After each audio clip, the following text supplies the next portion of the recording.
Assalamualaikum warahmatullahi wabarakatuh. Kembali lagi di channel ceritaku.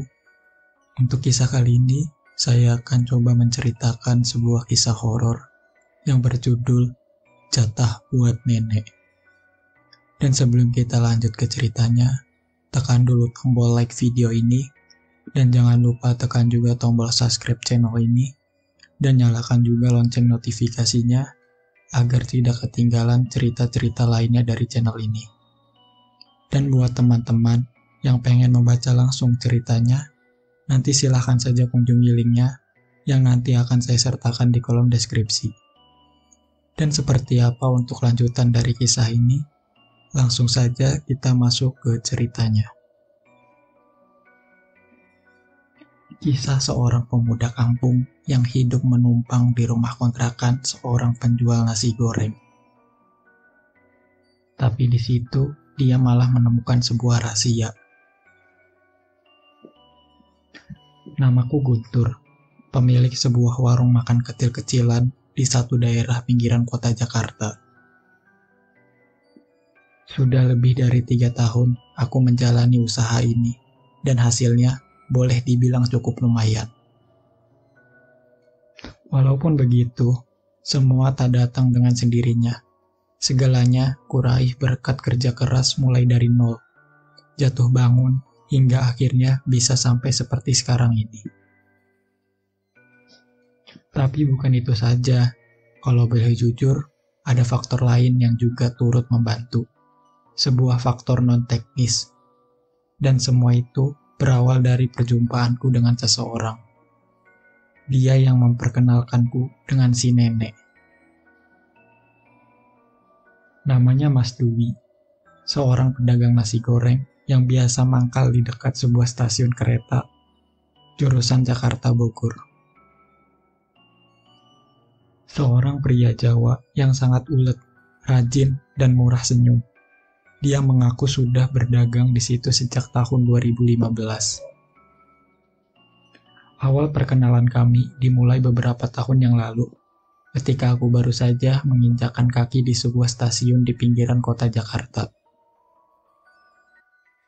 Datang dari kampung hanya berbekal semangat, akibat terbuai cerita sukses beberapa teman yang bilang kalau hidup di Jakarta itu cukup model nekat, tak butuh banyak skill, asal ada kemauan saja. Tapi belum lama tiba di situ, aku yang saat itu sedang berdiri di tepi jalan, jadi sedikit lengah hingga tak sempat bereaksi saat tas kecilku yang berisi dompet, HP, serta alamat teman, tiba-tiba dijamret sepasang bandit bermotor yang langsung kabur menghilang dengan cepatnya. Aku yang sesaat cuma bisa melongo, akhirnya tertunduk lemas di trotoar. Begitu banyak orang yang menyaksikan, lalu datang berkerumun. Namun tak ada satupun yang menawarkan bantuan, kecuali satu orang. Sesuai skenario yang telah ditulis oleh Tuhan, Mas Dewi yang kala itu ikut menyaksikan, langsung mengajakku untuk duduk di dekat gerobak dagangannya, lalu memberikan segelas air minum sekedar peredam rasa kaget.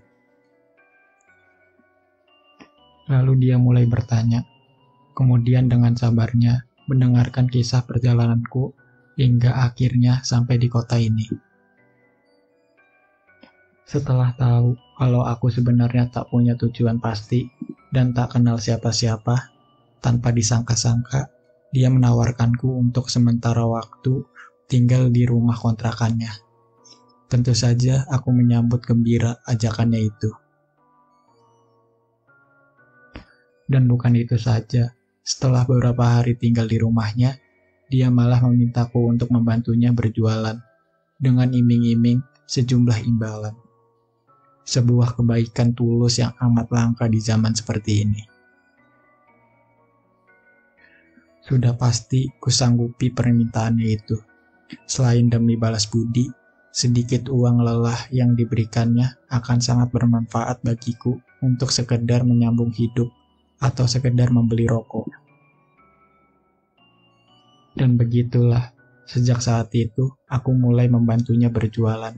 sekaligus coba belajar cara berdagang yang mungkin kelak bisa kutiru untuk kujadikan sumber penghasilan mengikuti jejaknya.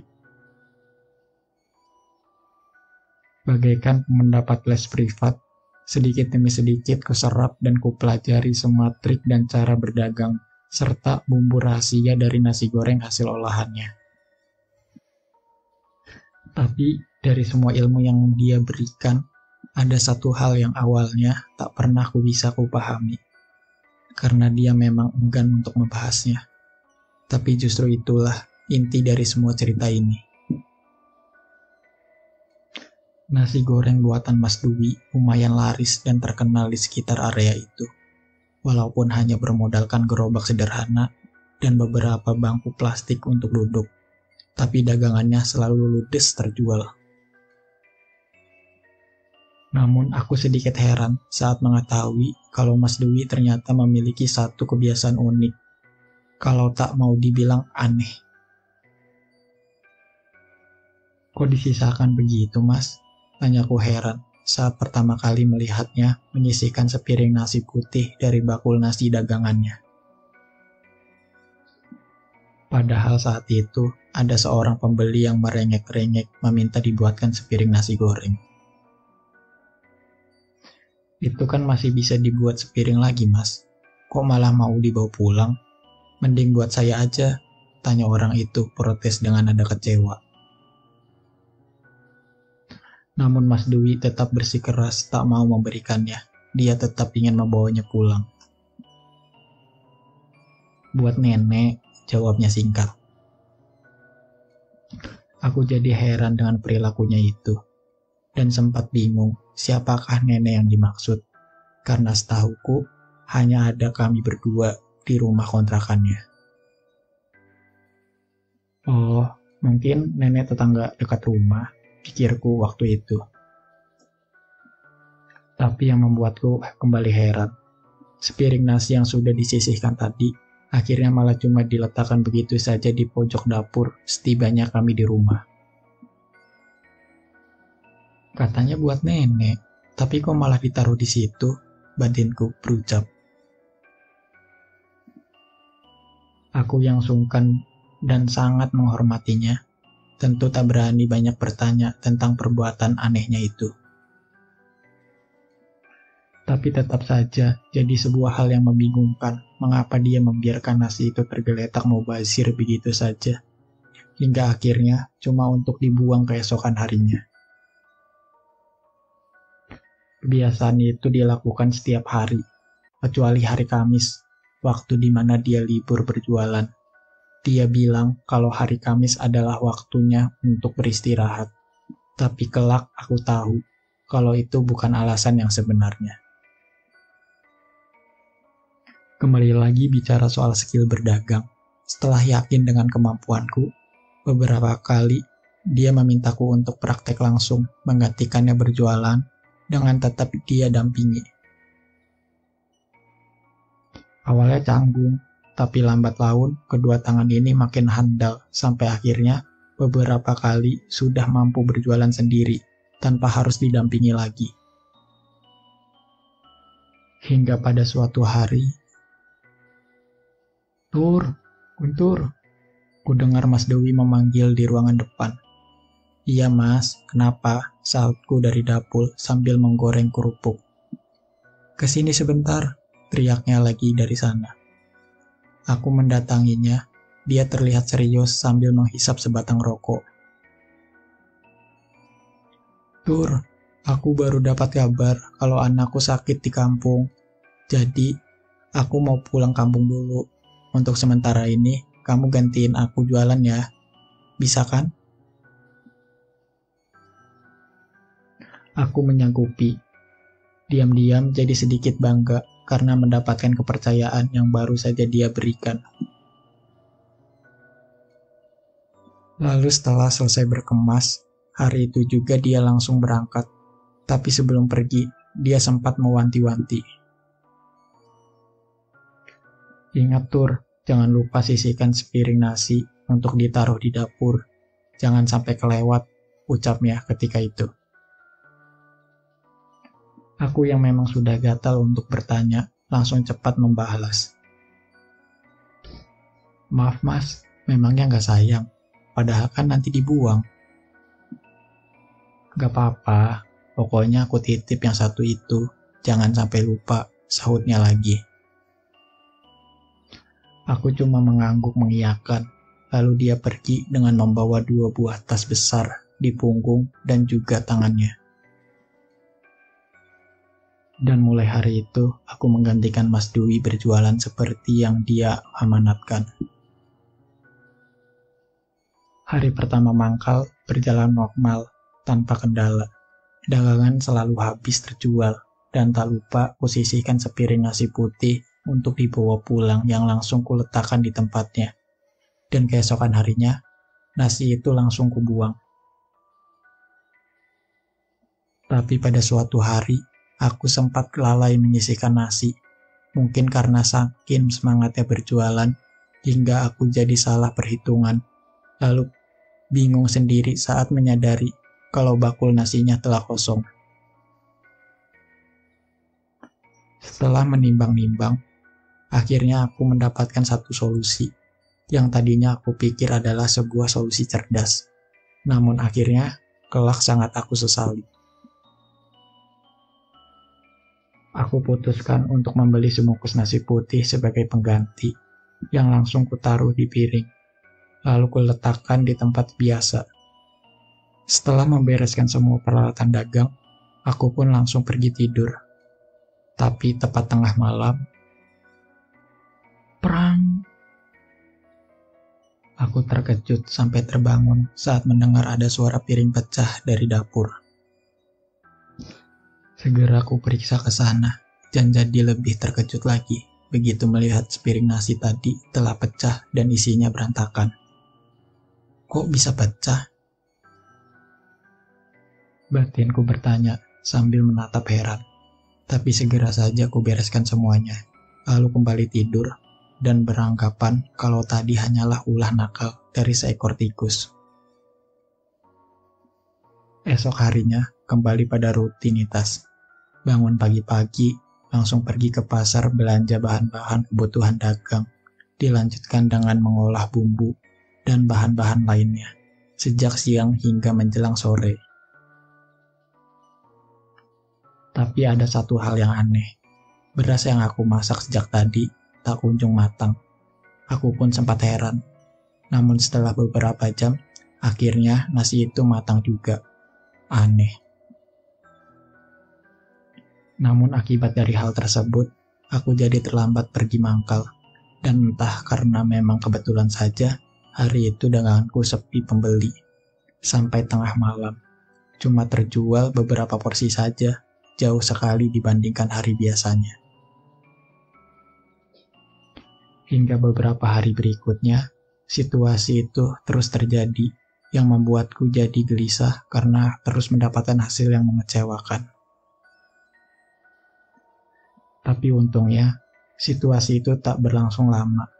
Setelah beberapa hari, lambat laun segalanya kembali normal. Lalu datang kabar dari Mas Dwi yang memberitahukan kalau dia akan tinggal di kampung untuk waktu yang lebih lama. Sambil dia menanyakan apakah semuanya baik-baik saja. Aku pun menjawab bahwa tidak ada yang perlu dia khawatirkan. Segalanya berjalan dengan baik dan lancar. Tadinya aku hendak memberitahukan tentang diriku yang pernah lalai menyisihkan nasi. Tapi akhirnya aku urungkan, karena aku tak mau membuat dirinya jadi risau dan kecewa. Toh segalanya kini baik-baik saja. Hingga pada suatu saat, aku membuat sebuah kesalahan fatal. Hari itu, hari Kamis, hari biasanya Mas Dwi libur berjualan. Tapi aku yang sedang bersemangat, memutuskan untuk tetap pergi mangkal. Lagi pula, aku merasa tak butuh istirahat. Yang ada di otakku hanyalah bagaimana cara meraih keuntungan sebanyak-banyaknya. Dan libur jualan bukanlah sebuah pilihan yang masuk ke hitungan. Pembeli pertama pun datang. Aku pun segera melayani. Namun ketika dia baru saja menyedok sesuap nasi masuk ke dalam mulutnya, tiba-tiba saja dia berteriak marah. "Wih, rasanya kok begini, Mas? Nasinya basi nih." Aku pun terkejut, segera memintanya untuk tetap tenang sambil mengambil kembali piring dari tangannya, dan langsung ikut mencicipinya. "Iya Mas, kok bisa gini sih? Padahal ini nasi baru loh. Maaf ya Mas." Pembeli itu nampak tak peduli. Dia langsung bangkit lalu berbalik pergi, sambil mengoceh tak karuan, meninggalkan diriku yang masih kebingungan. Aku yang jadi penasaran segera melongo bakul nasi, dan langsung meringis heran saat mencium aroma tak sedap dari dalamnya. Percaya atau tidak, nasi yang ada di dalamnya telah basi dan dingin. Padahal belum lama tadi masih dalam kondisi baik dan hangat. Bahkan saat aku menggoreng tadi, semuanya masih dalam keadaan normal-normal saja. Kok bisa basi begini sih? Aneh, guamku heran.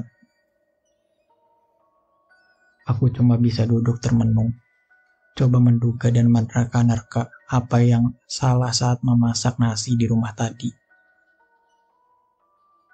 Namun karena tak menemukan jawabannya, akhirnya aku memutuskan untuk pulang dengan membawa dagangan yang semuanya masih utuh, karena memang sudah tak layak lagi untuk dijual. Tapi di luar dugaan, dalam perjalanan pulang, aku malah mengalami kejadian apes. Gerobak daganganku diserempet mobil. Gerobaknya terbalik, semua isi dagangan tumpah berantakan. Aku pun terpelanting sampai masuk ke got. Untungnya, sang penabrak mau bertanggung jawab dengan mengganti semua kerugian dan langsung membawaku pergi berobat. Dan untungnya lagi, gerobak hanya mengalami kerusakan ringan. Malam itu, sepulangnya dari klinik untuk mengobati luka, aku cuma bisa berbaring sambil merasakan nyeri di beberapa bagian tubuh. Setelah minum obat pereda nyeri yang diberikan dokter, tak lama kemudian aku pun jadi mengantuk lalu akhirnya tertidur. Tapi tepat tengah malam, aku terbangun oleh suara berisik yang berasal dari dapur. Aku yang masih dalam pengaruh obat, dengan gontai bangkit dari kasur, dan langsung ke dapur untuk memeriksa. Tapi betapa terkejutnya diriku saat melihat sesuatu yang janggal di sana. Ada seorang nenek berkebaya hitam dengan rambut putih riap-riapan sedang berdiri membelakangiku, bertolak pinggang sambil marah-marah. "Nenek siapa? Kok bisa masuk sini?" tanyaku padanya dengan nada sedikit membentak. Dan dia pun langsung berbalik badan. Seketika diriku terkejut sampai mundur begitu melihat wajah nenek itu. Wajahnya rata, tanpa mata, tanpa hidung, rata. Hanya ada mulut yang sobek membelah pipi hingga ke telinga dengan bibir yang basah oleh air liur. Aku langsung terdiam sambil melongo, tak mampu berkata apa-apa dengan tubuh yang seolah jadi kaku. Sosok nenek itu tiba-tiba saja mendekat dan langsung melayang sebuah tamparan keras tepat ke wajahku. Plak! Aku yang tak menduga kalau bakal ditampar seperti itu langsung jatuh tersungkur lalu pingsan. Keesokan harinya, aku terbangun dengan posisi masih di dapur. Ada rasa nyeri dan bengkak di pipi kiriku, bekas tamparan si nenek misterius tadi malam. Seharian aku cuma termenung memikirkan kejadian itu. Aku yakin kalau itu bukan mimpi. Dan aku yakin kalau nenek itu bukan manusia. Tapi siapa dia? Apakah dia rumah ini ada hantunya?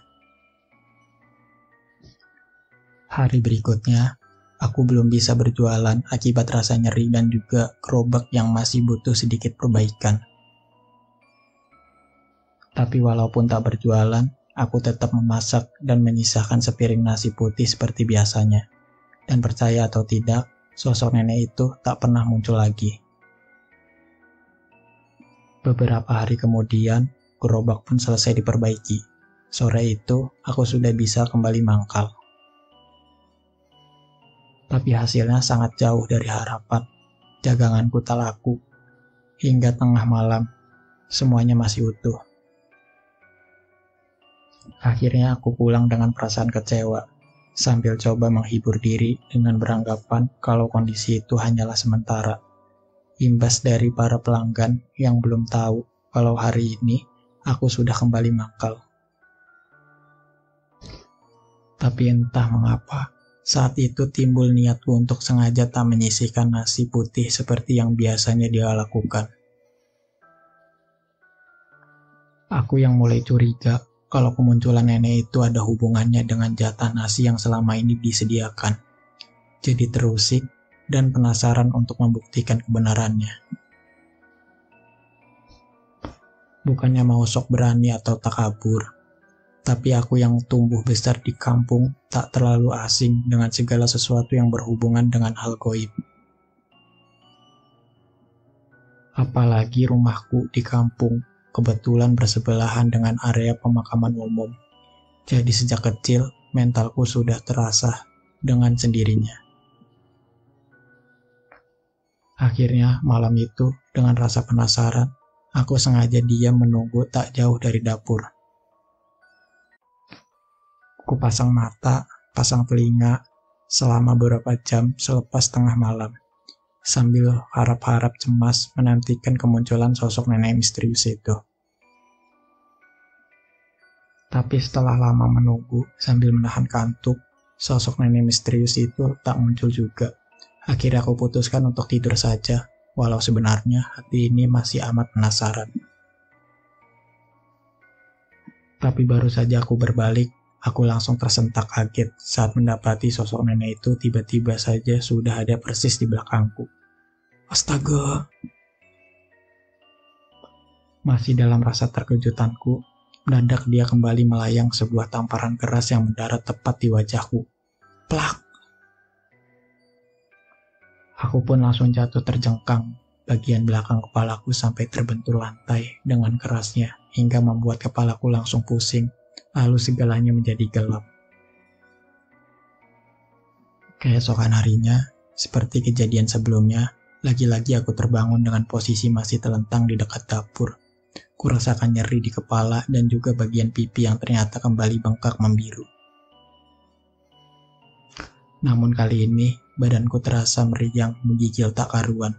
Akhirnya, aku cuma bisa berbaring seharian dan memutuskan untuk libur berdagang. Sepanjang hari di tempat tidur, aku terus memikirkan kejadian tadi malam. Siapa nenek itu? Kenapa dia begitu marah? Apa semua ini benar-benar ada hubungannya dengan jatah nasi? Atau pantangan dagang hari Kamis yang telah kuabaikan tempo hari? Aku yakin semua itu hanya Mas Dwi yang bisa menjawabnya. Dan aku tak sabar untuk segera menanyakan saat dia kembali nanti. Hingga malam hari, kondisi badanku tak kunjung membaik. Tapi, walaupun begitu, aku tetap memaksakan diri untuk memasak nasi dan kembali meletakkannya di sudut dapur. Semua itu sengaja kulakukan karena aku tak ingin mengambil resiko. Walaupun belum pasti kalau kemunculan nenek itu ada hubungannya dengan jatah nasi itu. Namun aku tak bisa membayangkan bila hal itu ternyata benar. Dengan kondisiku yang masih lemas seperti ini, tak tahu apa jadinya bila nenek misterius itu benar-benar datang lalu kembali menamparku dengan kerasnya. Pasti hasilnya akan jauh lebih parah. Esok harinya, aku masih demam. Sekujur badan jadi terasa ngilu. Aku pun berniat untuk pergi ke klinik, tapi belum sempat berangkat. Tiba-tiba saja Mas Dwi sudah muncul di depan pintu. Assalamualaikum, ucapnya lantang memberi salam. Waalaikumsalam. Wah, sudah pulang mas, jawabku dengan nada gembira. Iya Tur, alhamdulillah anakku sudah sembuh. Urusan di sana juga sudah rampung. Bagaimana dagangannya? Lancar? Aku tak langsung menjawab. Mas Dwi juga sedikit heran melihatku termenung dengan kondisi tubuh yang lemas dan layu. Kamu kenapa, Tur? Kamu sakit? Iya, Mas. Sejak semalam aku demam. Gak tahu kenapa. Tapi semalaman aku mengalami kejadian aneh. Kejadian apa? Akhirnya aku ceritakan tentang semua yang terjadi selama dia pergi. Tentang aku yang sempat lalai menyisihkan nasi, tentang aku yang tetap jualan pada hari Kamis, hingga akhirnya disemprempet mobil, dan juga tentang kemunculan nenek misterius yang 2 kali telah menamparku. Ya ampun Tur, kenapa sampai begitu? Harusnya semua itu jangan sampai kamu langgar. Beginilah akibatnya, ucap Mas Dewi setelah mendengarkan semua ceritaku barusan. Sebenarnya ada apa sih mas? Tolong kasih tahu saya. Mas Dewi sesaat diam. Dia seolah sedang menimbang-nimbang. Tapi akhirnya dia mau menceritakan tentang segala sesuatu yang selama ini dia rahasiakan. Nenek itu namanya Nyi Lasem. Dia adalah wujud makhluk yang selama ini jadi penglaris daganganku. Ya Allah, penglaris mas, sahutku terkejut. Iya, penglaris kecil-kecilan. Gak bisa bikin kaya, yang penting jualan jadi lancar aja. Gak minta syarat macam-macam, apalagi pakai tumbal segala. Dulu saat mulai berdagang, daganganku selalu sepi pembeli. Akhirnya aku memutuskan untuk pulang kampung berniat mencari bekal penglaris.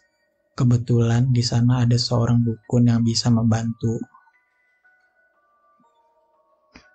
Dukun itu lalu membawaku pergi ke sebuah makam keramat yang konon katanya kalau kita meminta berkah dari sana, dagangan kita akan jadi laris. Syaratnya cukup mudah, kita cuma diharuskan bersemedi di makam itu dengan membawa sejumlah sesaji, ditambah dagangan yang akan kita jual nanti. Dan bila nanti sosok Nyi Lasem muncul, lalu mengambil sesaji dagangan kita, itu artinya niat kita terkabul. Kalau sudah begitu, tetap ada lelaku atau pantangan yang harus kita jaga.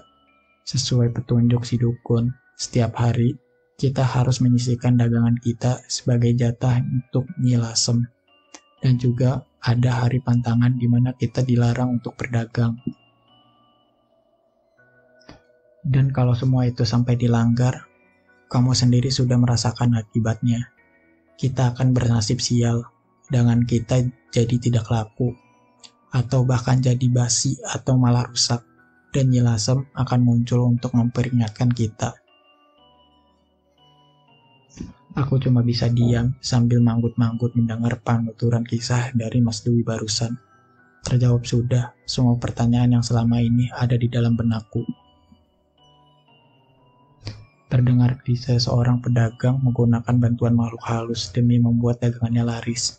Tapi hal itu jadi sesuatu yang wajar karena memang sudah sering kudengar kisah serupa dan bahkan kali ini diriku mengalaminya sendiri. Dan begitulah, sejak hari itu aku terus membantu Mas Dwi berdagang hingga pada suatu kesempatan dia mendorongku untuk membuka usaha milikku sendiri.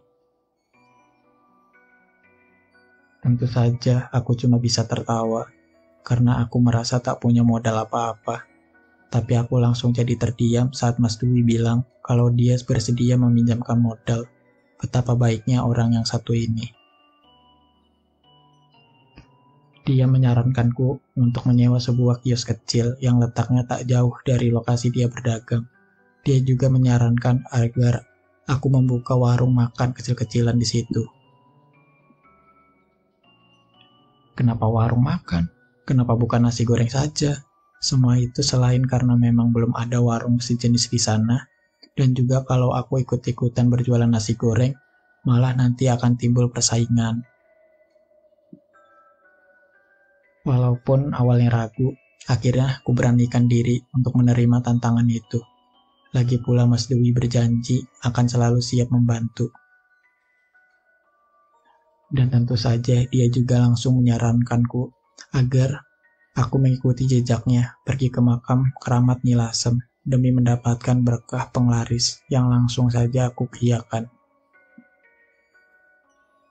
Setelah segalanya siap dengan perhitungan yang matang, kami pun berangkat ke sana untuk menemui sang dukun. Tanpa banyak kendala, aku pun langsung diminta untuk bersemedi, berbekal sesaji, dan beberapa macam jenis makanan yang kelak akan jadi menu daganganku. Setelah nyaris semalaman bersemedi, akhirnya yang ditunggu-tunggu pun muncul juga. Nyi Lasem hadir dengan wujudnya yang menyeramkan dan langsung menghampiriku. Jantungku langsung berdebar-debar bersamaan dengan keringat dingin yang keluar dari pori-pori. Harap-harap cemas dengan apa yang akan dia lakukan. Tapi kali ini, Nyi Lasem datang bukan untuk menampar wajahku, melainkan untuk menengok dan langsung mencicipi segala macam jenis menu yang memang sengaja disediakan, lalu akhirnya pergi menghilang. Demi mendapatkan hasil itu, aku pun jadi senang. Mas Dewi pun juga ikut senang. Sang dukun pun lalu berpesan agar aku rutin menyisihkan seporsi makanan sebagai jatah untuk Nyi Lasem. Tak perlu semua macam, cukup satu macam saja sebagai syarat. Sama seperti Mas Dewi, aku pun juga dilarang berdagang setiap hari Kamis. Kenapa harus hari Kamis? Kami tak tahu dan juga tak mau ambil pusing. Yang penting bagaimana caranya agar semua syarat itu dapat kami laksanakan sebaik-baiknya. Singkat cerita, akhirnya warung itu dibuka. Mas Dewi dengan baiknya selalu membantuku pada masa-masa awal warung itu mulai berjalan. Hingga akhirnya, lambat laun, segala usaha itu mulai membuahkan hasil. Warung yang kecil dan amat sederhana itu mulai ramai didatangi para pembeli.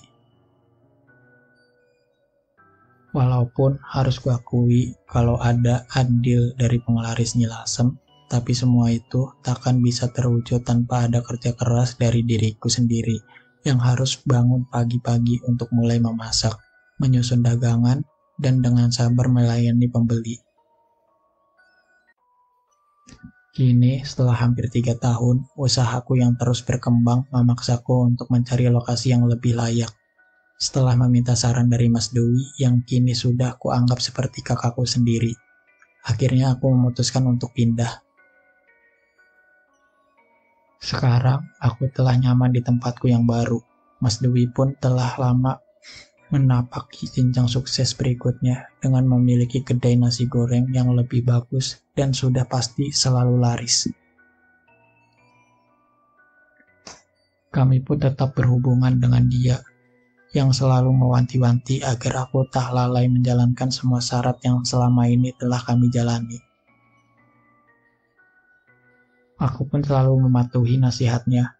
Lagi pula aku memang sudah kapok kalau harus didatangi Nyi Lasem yang marah-marah.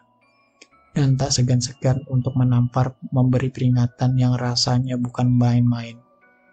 Plak! Oke teman-teman, sampai di sini dulu ceritanya. Nantikan kelanjutan ceritanya di video berikutnya.